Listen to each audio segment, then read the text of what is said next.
But let's jump in here, man. Do you want to introduce yourself and talk a little bit about like where, like what you're doing and how you got to where you're at? You're in Salt Lake City, by the way. That's cool. Yeah, I'm in the final semester for at University of Utah, trying to be an environment artist, hopefully. Mm-hmm. Uh, but yeah, I've just been working on environment. I love making environment. And yeah, Bloodborne is my favorite game. You say Uh, Bloodborne? yeah, Nice. yeah. But yeah, thank you again for the opportunity. Uh, you know. To Dude, showcase my work these and are super fun to do, man. Because it's just like you're peeking into not only like the artist, but when we can have calls, we can actually have a conversation about what we're looking at and how you got to where you're at, and like how long have you been in doing 3D? I think like 4 years. 4 years? Yeah. And it looks like you're interested in materials as well. You're saying environment Yeah, artist, but yeah. what do you Materials feel? are uh, they're both amazing. It's like I feel like with environment artists, like environment artists is such a diverse thing where you can go like lighting, materials, or just straight up modeling. Mm, So I feel like I can go like either modeling or substance designer or like materials because like yeah, I'm fine with either of them. And so it's just I don't know. Yeah, I love working with designer. This is just so much fun. nice. Yeah, every time you learn something new. And Yeah, dude, it's true. Every time I've opened it, I'm like, what the hell's going on? And then I'm like, oh, that's cool. It's like full of yeah, epiphanies connected through nodes. yeah. But so okay, so this material's 2 years ago, and then these ones are last year. I guess we can just kind of explore your portfolio a bit and just kind of go through. Is there anything in particular that you want to look at? Uh, it's all on you. So I Yeah. mean, we can start with just environments, or we could start with materials. Whichever one you would like. Okay. So let's we'll just dive in then. So this one's 2 years old, so maybe there's not too much to say on it. The only thing I would say is it felt a little low res. Hmm. Maybe in like just the way that the details are being perceived, it looks like they're being limited by the resolution. But Hmm. when we look at the material tiling, you can see there's these nice details that you have going, and then there's also the edge scratching or edge damage on the beams themselves is quite uniform. Like they tend to be the same length. Those types of details are something that I always feel like can be expanded upon by either breaking up the pattern or Hmm. just trying to like I guess it's just breaking up the pattern really. It's taking each of those details, like you go macro, which is like these beams, and then the micro is like, okay, what happens to the beam surface? And those are the edge damages. There's I'm seeing something though that's kind of weird to me. Hang on, what is this? There's so I don't I don't know if you can see this, but this spot here, is it like that in albedo too? Oh, it is. Oh, that's really interesting. Wait, do you see what I'm looking at? Yeah. There's Wait, like what? these bands. Yeah. Wait. It's really weird because it's only like I see it in, I guess it's the AO, and then I see it in your normal, but I don't see it in your albedo. I mean, maybe it's because this is just the material tiling, right? So it's only happening like every other beam, maybe. Yeah. Yeah. I don't know. Um. Yeah, I don't know what it is, but anyways, I just wanted to point it out because I was like, huh, Hmm. somehow, No. Yeah. I might have to look. Yeah. I'm gonna have to look into that. somehow it's happening. But let's keep going here and just kind of look at the surfaces. So generally speaking, especially since this is 2 years ago, there's been some growth for sure, right?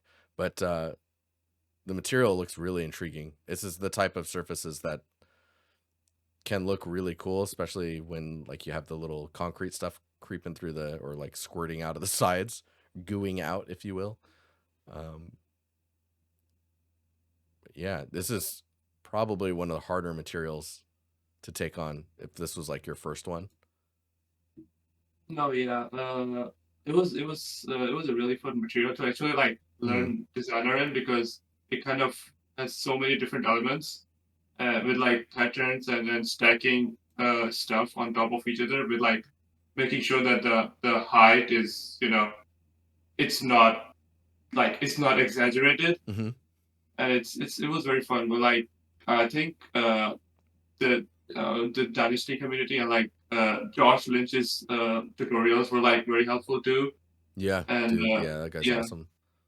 yeah, he's super cool. And Dawson, he was like the other material guy. He also helped me a lot with this. But yeah, it was a really fun experience. It was an experience definitely. That's cool, man. So when we go to the next one, so the next one is like, it seems like you were like, okay, this was last year. These materials, so some of them look pretty good, and then some of them look like you were just trying to like pump out a bunch of like, I don't, were you exploring stuff or what was the goal here? Oh, so this was for a class. This was like basically a class final thing. Mm-hmm. And so we basically had to like make a bunch of materials for like a environment. So Right. I kind of chose like a yeah like a forest, like a Japanese forest kind of thing. That's why I did like the maple leaf material Yep. and that. Yeah. Yeah, but like I think my I think moss took the most amount of time in this thing for me Mm-hmm. because it was like that's the first thing I started and I just spent way too much time just trying to make sure that it looks good. Right. Yeah, dude, this, I mean, for me, it's like, so moss is very difficult because it's so voluminous, right? Or like Hmm. fluffy. Um, I mean, generally it looks all right. I mean, for a first like go around, oh man, especially when you look at the AO. So maybe the AO is like a little too dark. Hmm. But I mean, the moss feels, man, it almost is kind of alieny, alien moss. But it reads like some type of a foliage or like a microgreens, some mossy goodness. When I look at some of this other stuff, because these types of surfaces, birch materials, these seem very difficult to me because like you have to figure out how to get, so first you have to nail the birch surface itself before the peeling, and then get the peeling elements added in a way where it feels like they're peeling back. um, and that can be quite difficult because you can't really like overlap things to kind of like loop stuff over, because when they Yeah, peel they kind of overlap themselves. yeah. I think a lot of the references that I used was from I think Ghost of Tsushima Hmm. because like they did it really well, or like the text material artist did really well in that game. Where like it was it was like not too much, but it was just the right amount of like detail. Hmm. And I was just like, okay, yeah, I need to kind of like try to figure out how they did that. And I kind of got it, but I think I still need to work a lot more on that. Uh, Mm. Yeah. well, yeah, Yeah, right. because like, I feel like it still looks a little bit too shiny for me. I think I might need to increase a little bit more roughness Yeah, you're on it. talking about this area here, like the Yeah. general like birch surface itself. Mhm. Mhm.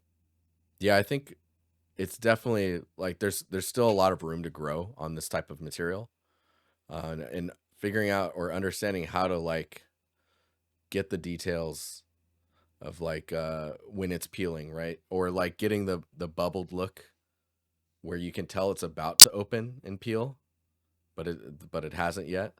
Um, so one of the things you could look at is like, maybe I can, oh no, I haven't gotten used to my keyboard yet. I don't have a a print screen button. Um, Let me see if I can just change the hotkey on that really fast, and then I'll just make it work. I think I'm gonna do Shift tilde.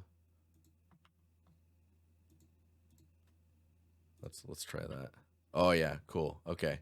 So right now you can't really do like you can't do an overlap. So like if we were to look at it as a side view, let's say that this is the surface, and then there's a opening here, and then the peeling would curl over, right, and curl out, and you would see inside, just like you are here, but Mm-hmm.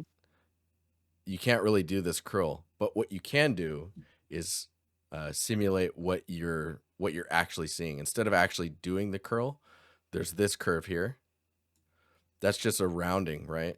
So if you can create a piece that sticks out that does the rounding in like the height map, you can fake that something has curled over, and you can make it look like there's a curve there that tells you, oh, there's it's actually peeling away. And then there's also the little like pieces, like extra little bits that kind of are all over the piece of birch wood. I guess I probably need to have like a, let me see if I can get like a different where are we at here. I'll pull this out to the side here and just look up birch really fast, and we can look at it, because that, you don't have to make it peel, but what you perceive that your brain understands as peeling is like how you would simulate that type of stuff. And then you're right. I think the roughness is also something uh, that you'd have to tune and make. Like I can see, like it's not very wobbly in the birch material itself. Like in the macro shape of it. But then if you were to look at your stone, like in the stone material that you had, you're making it, let me find it here. Like the stone's actually quite wobbly. But usually I would say with stone materials, they're going to be they're usually pretty smooth, other than the kind of like surface detail that's happening on them, unless it's extremely natural. And in that case, like this wobbliness should have like supporting normal information on it.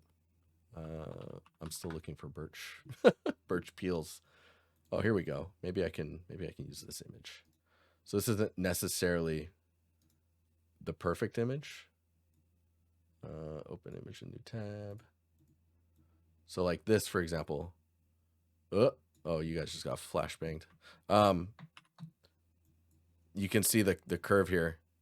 Like even though we can't show that this is rounded and curls under itself, you can get that curve, and then get all of the birch like pattern materials in there as well, and you can fake all of this type of stuff, like even this, getting an edge like that, and then you just get some strong AO under it. You can simulate those types of looks. This gets a little Kind of kind of, like a plaster peel kind of thing. yeah, but man, is it not straightforward. Like it's Yeah, it's quite the experience to try and figure out how to get that working. But yeah, so okay, so we're looking at these materials and understanding the elements that put a material together as an overall image to understand what that surface is. There's the elements of like the birch wood, there's the actual peeling, just the general overall language that the surface portrays.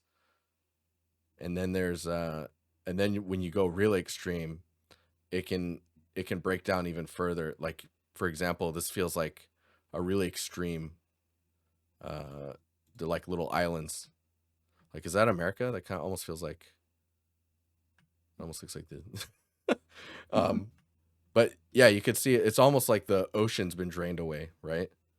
So trying to Yeah. figure out how to deal with the edges of, like, you're starting to do it. You can see where it's curling on the inside. Figuring out how to get it to transition back to the wood in a way where, like right now, these are sticking up quite far, and they don't need to stick up that far in order for you to get the same look. So maybe being able to push those elements further down towards the wood itself, it allows for this the interaction between these two to look more realistic. And if you see, like, you've got these larger volumes in the wood material that's under the peeling, um, those would be present in this as well. So right now these are pretty smooth. Those like macro wobbliness would be present in this as well. Just maybe not as strong because the surface is kind of protected by that white layer. Hmm. Let's see here. But yeah, let's dig into, because I don't want to spend too much time on just the materials stuff. So we have this abandoned metro station. Yeah. I think I remember looking at this. Yeah. No. Did you? Yeah. I got a lot of critique from the Discord. Okay. I feel like, yeah, Yeah. I feel like either you put it on the stream critiques or this. So generally speaking, this is quite a good scene. There's a lot going on. There's maybe this cable is like coming into the shot a little too intensely, so you can't really focus on the target or the subject that you want us to look at. Maybe you're wanting us to look down here though. Hmm. Um, and then the other thing is it's similar to what we were talking about in the previous portfolios, the contact shadows, and being able to like, oh, this is like you can't. It doesn't feel like it's meeting the ground, and maybe it's just because of where the shadows are at. It just doesn't feel like it connects. It's I. So I was having this problem. It's I think I'm using splines, and because I'm using it's either like ray trace shadows or something like that, Mm-hmm. where it's like it just the splines wouldn't they won't have shadows or something like that. I don't Oh, they're know, not but like being right, so they're not casting shadow. yeah, they're not casting shadows. That's why you cannot see the shadows for like the hanging cables as well. Right. Oh, interesting. Yeah, because like I guess when you use splines, if you don't put enough slack on these as well, they tend to feel floaty. Like you can see, there's no Mhm. contact Yeah, connection there. yeah, But yeah. yeah, I is that so? I don't know if Chris is still in the chat, but like I haven't used splines very much myself actually in Unreal, and so I don't even know. Like I've heard of this before. I imagine there's a reason why the spline is not casting shadow. Chris knows lots about splines apparently. That does not surprise me. Um, but yeah, I've seen this before, and it probably has to do with how the spline was put together, or like some of the properties that are of splines. That's my Yeah, could assumption, at be. least, because you should be able to cast shadows with splines. That'd be weird. Um, yeah, I wonder how that happened. Did you buy the splines, or Oh did no you no no! I built them. so you Yeah just put no. it together yourself? Okay, Yeah yeah yeah. it's not like some add-on or whatnot, a plug-in. No no no. Yeah, so generally speaking, this scene's dope. I like it. There's Thank room you. for improvement for sure. I like that Mhm. there's a lot of storytelling going on the floor. The scale of stuff is pretty interesting. I don't know where this is at. Maybe I don't need to know in order to understand that it's, oh, that's a train. Um, but like the person that's peeking through the window, the height is like I always say, like, if you can't display a character very well in the environment, like if because we're environment artists, right? Like I can't do characters to save my life. Um, I won't put a character in unless I feel confident that the character looks good enough to fit in the scene. And this character feels very static. I mean, I know it's just a render, right? But making sure that the character feels like they're in the environment and they're being lit in a way where they don't feel like a doll standing. If that makes Yeah sense. no. Yeah, I think that's a meta human. Is it? Man, Yeah, I think that's a meta human. Yeah. that's so crazy then. Okay. I Yeah. wonder if it's just a matter of the lighting being really strong on the character. Probably. Probably. Yeah. So it's like blowing out the skin a bit. Yeah. Um, the other thing too is because the character's there, now there's all of a sudden this sense of scale, and it feels like the character is really short, but I don't know why. Like I can't figure out where the floor is inside of the train, you know? Huh? So there's those types of details of figuring out like how to ground that stuff. Is this one barrel or are there two barrels here? As in like asset wise, it's just one barrel. Oh man. but So like I'm getting yeah. this weird sensation that it's either a really wide barrel or it's like two next to each other close. Oh no, that's just one barrel. Interesting. That might Yeah. be a like an illusion that we should try and avoid. Oh man, I just saw that there's a hanging uh was it swing here. I didn't notice that before. Yeah, it's got the teddy bear Yeah, on it's it. cool. See, I wonder if it's like so figuring out what you want us to focus on is really important. I think I was highlighting a little bit with the cables here. And then we've got the person here. So the brightest thing is the person and then this spot right here. And I want to find out like what if you took all the lighting away and then you tried to get a general ambient dark lighting. It's like it's very subtle. It's just to let you be able to see the space. And then you put in the lights that are there to like focus on what you want us to look at. So like imagine if there was a light just on the swing and it just it's just highlighting that and then you get that lighting to kind of display all of the the drawings on the ground and stuff. It brings a whole different mood or tone to the scene. And I think if the shadows on the splines were sorted out, it would probably be even stronger. It's really weird that that's happening. I don't know what causes that. No, yeah, I was able to find like the. So I asked the question in the description, and I think Hmm. someone answered it, but like they just said that if I'm using rated shadows, then the splines aren't really by like ray tracing shaders or something like that. Oh, Yeah, and then like they should work fine with like virtual shadow maps, but like they don't work with rated shadow or something like that. right. I have no idea. I yeah. Man, just searching that up, I found a forum post. Spline mesh isn't casting shadow when RHI DX12 and ray tracing is enabled. 4.23. Yeah, that's probably me. That's Or I interesting. mean, yeah, it's just yeah. Anyways, we won't stick on that too long. Um, the scene is really cool. That we get to. Oh, you have a breakdown as well. Because I was gonna ask why there's two village posts. I Oh think yeah, just that's yeah. yeah, It's just a breakdown distinguishing part. the difference between these two would be really good. I think. Uh-huh. Um, but let's take a look at this scene. So this scene's really cool. The saturation on it is a little intense, but it kind of comes off more like a style, or like a specific look that you're going for. There's a lot of the same angle renders. Like I don't know if you need this many. Some of them are like this one's a video, which is great. And then let's see here. Yeah. Yeah, and then I mean the breakdown, I think you could let's look at the breakdown really quick as well, just so we kind of grab it all. Um oh, this is nice. Man, I always love these videos for some reason. Because it shows me like how the details that you're thinking about and like framing and how stuff shifts around. What was the Oh yeah, focus, right? the biggest change was probably like when I changed the lighting from like very dim to Mm-hmm. like kind of like golden hour period light. That was like I Yeah. think the biggest change. Yeah, And it like I was kind of decreased the fog as well, the intensity for fog. it's quite nice when you got the warm lighting on the side as well because it helps separate the two sides. Mm-hmm.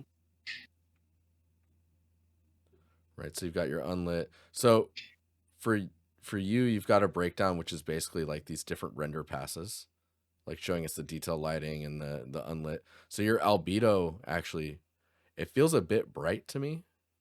I don't know, maybe someone in chat will disagree. I don't it feels a little bright to me for the how high in value the albedo is. I'd feel like maybe it would go like 10% darker. Um, detail lighting looks pretty cool. Usually it doesn't say too much other than it's showing the just lighting but with normal maps and roughness involved. And then if you would do the detail lighting, I wouldn't do the lighting only post or image. Mm-hmm. Let's see here. Oh wow. Okay, wait. So there's these wooden pieces and then there's the foliage, bridge. Are the wooden pieces what you used to build these? Yeah. Okay. So I basically use the wooden pieces for that, and then I use the second UV workflow to kind of try to add the moss. Oh, And I nice. did the same thing with the house too. Right. Yeah, I was working on my metro station, and then at the same time, I think you were working on like like your Thames environment. Hmm. And then you were kind of like showcasing the second UV workflow, and I was like, oh, that's really cool. You're I was like, like, oh, I gotta try that. yeah, yeah, yeah, yeah. And I was like, okay, let me try this. And then I wanted to work with foliage too, so I was like, okay, let me just learn B3 as well while I'm at it. Mm. Oh, you made these decals as well. Are these parallaxed? Yeah. Oh, that's nice, man. Yeah, I also have like the materials breakdown on like the other one too, like just this for this environment. Mm. Let's see here. Because what I'm seeing a lot is like it's a very stylized look. It feels stylized. I don't know if that's the intention. Um, No, yeah, yeah, that's kind of what I wanted to go for. nice. Yeah, and so when I see the breakdown, I guess I'm expecting more. Like I would put all these renders in like a single frame to just kind of give you some like shots to look at from a distance, and then like the prop breakdown actually feels very minimal. Like I was like, is that really the whole scene was built with those pieces and that was it? Yeah, yeah. Dude, it's kind of crazy. I guess I would expect maybe putting all those props into one area, then you can like I don't even know if you need the breakdown to be in a separate post because if you cut out some of these shots because a lot of them are duplicates or feel like duplicates to me. Um, then you can put the breakdowns in here and then like kind of have it all together so that we can see what's going on just for the overall scene. Um, when I'm trying to think of the undersides of things is very dark. I think that's where like this is also with Lumen like this is unreal Yeah, 5 as well. yeah, So I yeah, think it's like the really. bounce information is very subtle. Mm-hmm. It feels pretty okay back here, but even like back that far, I would expect maybe some like atmospherics to try and separate out elements. So that way, like the building gets pushed back a little bit further from the bridge so that you can see the bridge a little bit more. Um, Yeah, there's, that makes sense. mm. And then like the boat, for example, is very still, but the water is moving. I guess I'd expect the boat to have a little bit of like a wobble to it. So it looks like it's Uh-huh. kind of floating in the water. Mm-hmm. No, I should. Yeah, I need to learn how to do it. Dude, it's forever Um, learning. Dude, there's always yeah, there's always something. It's great I'm progress an though. artist. Yeah, thank you. So I'm curious, like so you want to be an environment artist. Right now, I feel like where you're at with your materials are lacking a bit, just to be super clear. But Mm-hmm. it's more about like focusing on like how to make them look better, right? Um, Mm-hmm. and focusing on the details to get them to pop. But you're wanting to be an environment artist. So I think like picking one for now is like usually the best course for like focusing on getting into the industry. Mm-hmm. Um, this scene that you did, so this is 2 months ago. I think taking your learnings from that and I guess what's your next thing you're working on? I'm actually doing like a sculpt practice thing right now for ZBrush. I think Okay. I posted like a sculpt today. Yeah, like the wait, can you critique on that? Can Yeah, we can look at it really quick if you want. yeah, I will just uh, if I can find it. Yeah, and then we'll jump into the last call for the evening. Man, an hour and a So, half is so much shorter. It's weird. Because I think, yeah, I think so. It sounds like you're focusing on ZBrush right now and just kind of learning some techniques in there. mhm. Depending on how much longer you have, I think pushing either another environment or a diorama or something will really help not only grow your skill set, but also figure out where where your weaknesses are at so that you can focus on those for the next one, right? It's almost like repetition. Getting scenes out quickly just kind of happens, and then you learn from just doing, if that makes sense. No, yeah, I understand. I'm definitely like, so I'm hoping. Oh, by the way, I did send you the brush on Discord, like Oh, I DM'd you. right. Okay, cool. Yeah, I'm hoping that I should be able to finish this by the end of this week, and then after that, I'll start working on another environment. Oh, this is cool though, man. Like this looks like a great way to explore not only sculpting, but like you can push your materials through this, right? Hmm. You can push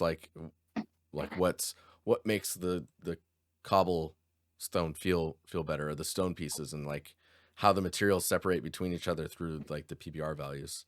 Making sure that there's some variety in the materials is going to be really important, I think. Yeah, go ahead. By the way, I apologize if there's like hammering in the background. Like they just chose this time to like do construction work Yeah. upstairs. So Oh it's just man, yeah, dude, it's just hammering and jackhammers and I had construction outside my apartment for like, I don't know, 6 months every day. It was terrible. no, this is just the It's perfect very time. Oh small. yeah, It's I'm very getting subtle. a review. Okay, yeah, let's Yeah. start working right now. They saw the schedule and they were like, okay, Uh-huh. we're gonna. No, it's very subtle though.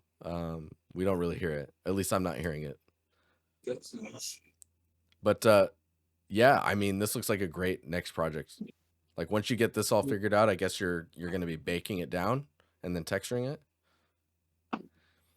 Probably not because Mhm. I'm just doing this for like just straight up ZBrush, and then I'm not really looking to touch it because I'm going to learn more about texturing and all Right. of that in the environment that I make, which is going to take me like at least like 2 months or something. Yeah. Yeah. Yeah, texturing So is really important though. So that sounds good, yeah, dude. yeah. Oh, there we go. I heard that one. Yeah. uh, Yep. oh man. Okay. Yeah. It's Very not quiet. loud though. It's not too crazy. But cool, man. Okay. I guess I look forward to a Discord critique where you can drop whatever you like wherever you're at on this project. Because then I can see where your texturing skills are at that point in Mm-hmm. time. Mm-hmm. No, yeah, definitely. Thank you very much for this. Yeah, dude. It's been a privilege. Thank you for taking the time and sharing your portfolio as well with us. Yeah, thank you. Thank you very much. Have a great day. You too, dude. And enjoy the construction. The construction. Yeah. Oh I man. will. All right, cool, dude. See you later.